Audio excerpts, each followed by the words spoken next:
Ang haring araw ay ang sentro ng ating solar system, ang dahilan kung bakit may buhay sa ating planeta.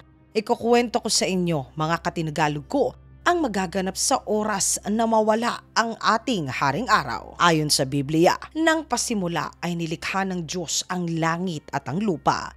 Ang lupa ay walang hugis o anyo, dilim ang bumabalot sa kalaliman at kumikilos ang Espiritu ng Diyos sa ibabaw ng tubig. Sinabi ng Diyos, magkaroon ng liwanag. At nagkaroon nga. Nasiyahan ng Diyos nang ito ay mamasdan. Pinagbukod niya ang liwanag at dilim. Ang liwanag ay tinawag niyang araw at ang dilim naman ay tinawag niya na gabi. Lumipas ang gabi at sumapit ang umaga. Iyon ang unang araw.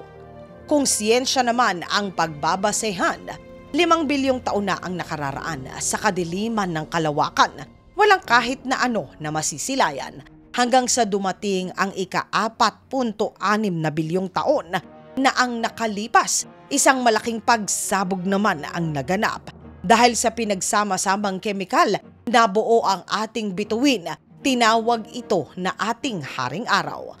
Alin man sa dalawang kwento na ito ang papanigan ninyo, mga katinagalog ko, ilalagay ko na po sa inyong kamay ang pagpapasya. Ganun pa man, hindi maiaalis na dahil sa ating haring araw, kaya tayo ngayon ay naririto. Ngunit ano nga ba ang magaganap sa oras na ang ating bituin ay mawala sa atin? 8.5 minuto bago dumating ang liwanag ng araw dito sa atin sa Earth. Kaya naman hindi pa natin malalaman agad-agad na nawala ang ating haring araw. Matapos ang 8.5 minuto, magugulat na lamang tayo na biglang didilim ang ating buong mundo. Susunod na hahanapin natin sa kalangitan ay ang atin na buwan. Ngunit hindi na rin natin ito makikita pa. Ito ay sa kadahilanan na ang ating selula, hindi gaya ng araw, ay hindi po naglalabas ng kahit na ano na liwanag. Nakikita lamang natin ang buwan dahil ito ay nasisinaga ng liwanag ng ating haring araw. Kaya naman magiging bakante at madilim ang ating gabi. At dahil dito, magsisimula na lumamig ang ating planeta. Ngunit dahil may natural at kakaunting init pa na naipit sa ating Earth, hindi naman agad maninigas ang lahat. Ngunit dahan-dahan ay talaga naman na madarama na ang kalamigan. Matapos lamang ang 1 linggo, babagsak na sa 0 ang temperatura sa buong mundo. Pagdating ng 2 linggo ay mas bababa pa ito. Unti-unti sa paglakad ng araw, palamig na ng palamig hanggang sa pagsapit ng 1 taon ng pagkawala ng ating bituin, ang maitatalang temperatura sa ating planeta ay -100 degrees Fahrenheit na o -73 degrees Celsius na. Sa panahon ding ito, mga katinagalog ko, ang lahat ng uri ng katubigan sa ating planeta, lahat ay nagyayelo na. Maging ang mga pinakamalalaking karagatan, lahat sila sa ibabaw ay talaga naman na matigas na. Ngunit ayon sa mga siyentipiko, kung sa ibabaw ay matigas na yelo na ang ating karagatan, sa ilalim naman nito ay nananatiling umaagos ang tubig dahil sa natural na init na inilalabas ng ating planeta mula sa kaibuturan nito.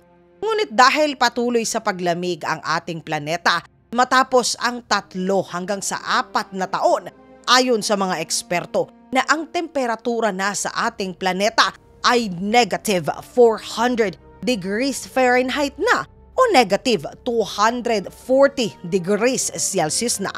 Sa panahong ito, sa tindi ng lamig sa Earth, maging ang ating atmosfera ay nanigas na at ito ay babagsak na mismo sa ating planeta.